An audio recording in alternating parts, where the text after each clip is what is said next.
Bonsoir et bienvenue dans le MAG avec moi Hélène Roussel. Bonsoir. Bonsoir. Vous êtes aujourd'hui journaliste à France Inter, présentatrice des journaux dans le 7-9 et également depuis novembre dernier heureuse présentatrice de T'as tout compris sur France 4. Il s'agit d'un magazine pour, je cite, apprendre à mieux décoder le flot d'images et d'informations qui déferlent quotidiennement sur la planète. C'est bien cela, pas d'erreur. Exactement, tout est juste. Tout est juste. Entre la télé, l'ordinateur et les jeux vidéo, les adolescents passent en moyenne entre 6 et 8 heures par jour sur un écran. Alors première question, quand vous étiez ado, vous passiez beaucoup de temps par exemple à regarder la télé ou bien à peut-être écouter la radio? Écouter la radio, oui. La télé, j'avais pas trop droit, donc j'avais le droit à une certaine limite. J'avais le droit à une demi-heure, 1 heure maximum par jour. Donc c'était le principe aussi à l'époque où on se baladait pas avec son écran. La télé, elle était dans le salon et on allumait, on éteignait. Voilà. D'accord. Donc c'est une autre époque. C'est Mais aussi c'était pour surtout ça la qu'elle est radio. intéressante cette émission, parce qu'elle parle aussi aux parents et aux adultes aujourd'hui qui ont des ados aujourd'hui. Alors chaque dimanche à 13h40 dans T'as tout compris sur France 4, vous donnez la parole aux jeunes et vous abordez avec eux des thèmes d'actualité. Pour bien comprendre, vous vous rendez chaque semaine dans un collège différent. Une conférence de rédaction est organisée entre un prof et des élèves et c'est à ce moment-là, on rappelle ce que c'est une conférence de rédaction, c'est à ce moment-là que les sujets sont choisis. Exactement. Alors des fois il y a le prof, des fois c'est sans le prof. Il suffit de les mettre autour d'une table avec des tablettes et des journaux et ça suffit. C'est souvent des ados qui ont énormément de choses à dire et qui pensent déjà beaucoup de choses sur le monde qui les entoure. Donc vous êtes la rédactrice en chef et les ados sont les journalistes, c'est ça? On est plus sur un pied d'égalité. C'est D'accord. beaucoup plus une écoute et un partage que le prof ou le head chef qui vient donner des cours. On est dans quelque chose de beaucoup plus interactif. Eux ont des choses aussi à nous dire, donc on les écoute, on retient les sujets qui les ont marqués et on essaye ensuite, Là, vous nous, les guidez, de les guider, de les décrypter, de les d'aller voir un conseiller. peu, de pousser un petit peu plus loin l'idée ou la question qu'ils ont posée.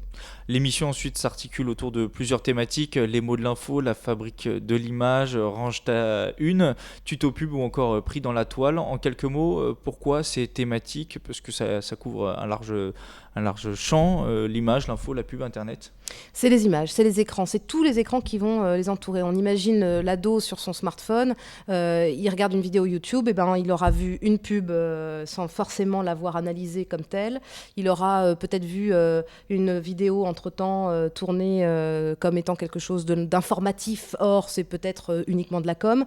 Donc voilà, on va essayer ensemble, dans cette grande mallette à outils qu'on a, d'aller choper les bons outils à chaque fois de décryptage pour aller un petit peu derrière, pour aller en coulisses, pour leur montrer qu'ils sont entourés de ces images, mais qu'ils ont aussi le droit de les analyser et qu'ils ont le pouvoir de le faire. Qu'est-ce qui revient? Quelles sont les préoccupations qui reviennent chez les jeunes à force de ces émissions que vous avez pu constater? Bah alors, il n'y en a pas assez des émissions pour commencer à faire un vrai bilan, mais il y a des choses qui sont de l'ordre de la... ils sont parfois assez réactionnaires. C'est assez rigolo, hein, des gamins D'accord. de 12-13 ans qui voudraient qu'il y ait plus d'interdits parfois, notamment sur les jeux vidéo. Pourquoi est-ce que c'est pas interdit et pourquoi est-ce que c'est seulement C'est-à-dire déconseillé? qu'ils ont conscience qu'il y a des choses qui vont trop loin et eux-mêmes. Bien sûr, ils ont plus que conscience sur les images, sur les attentats, ils sont presque en colère. Pourquoi est-ce que ça tourne en boucle? Vous nous angoissez, vous nous foutez la trouille, arrêtez. C'est ça qu'on étrange entend. parce qu'on l'a jamais entendu ça, par exemple dans d'autres émissions. Vous dites que vous aujourd'hui les jeunes pensent ça. Ah, complètement. Et ils sont les premiers à couper. J'ai des jeunes qui ont carrément arrêté les réseaux sociaux pendant une semaine, ou d'autres qui ont éteint la télé, ou qui ont refusé de voir des images. Il y a presque une rébellion par moment.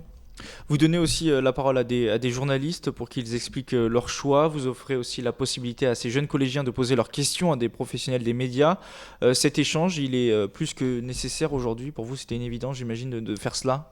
C'est important à plusieurs titres. D'abord parce que nous, c'est bien, nous les journalistes et peut-être même nous les adultes, d'écouter ce que ces jeunes adultes en devenir pensent et comment est-ce qu'eux voient le monde. Et puis c'est pas mal aussi de leur montrer que tout n'est pas complot, tout n'est pas truqué. Oui, c'est ça, il y a un manque Il y a aujourd'hui aussi- de voilà, crédibilité exactement. par rapport aux journalistes. Et quand bien même c'est BFM Télé, quand on a Jean-Baptiste Boursier sur le plateau, il vient nous expliquer que faut pas croire, on va quand même chercher à vérifier l'info.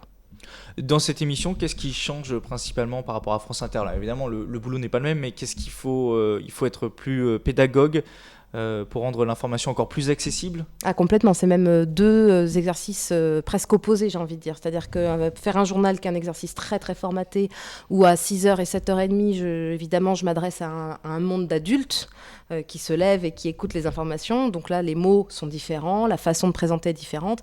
Et l'émission où là, je suis dans un temps d'écoute beaucoup plus... c'est presque plus passif, finalement. Je dois écrire, je dois mener, je dois écouter, je dois amener quelque part. Mais c'est quand même plus de l'écoute qu'autre chose. Est-ce qu'il y a plus de rigueur aussi avec les enfants ?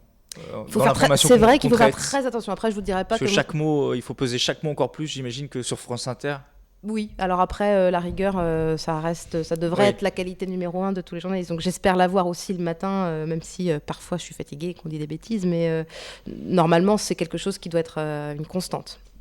Merci Hélène Roussel d'avoir été avec nous. Je le rappelle, vous êtes journaliste et on peut vous retrouver dans le 7-9 sur France Inter et sur France 4, donc dans T'as tout compris chaque dimanche. Vous pouvez retrouver cette émission en podcast audio et vidéo sur notre site radiosensation.fr. Merci également à l'hôtel Best Western Premier Opéra Liège de nous avoir accueillis. Excellente soirée à l'écoute de Sensation.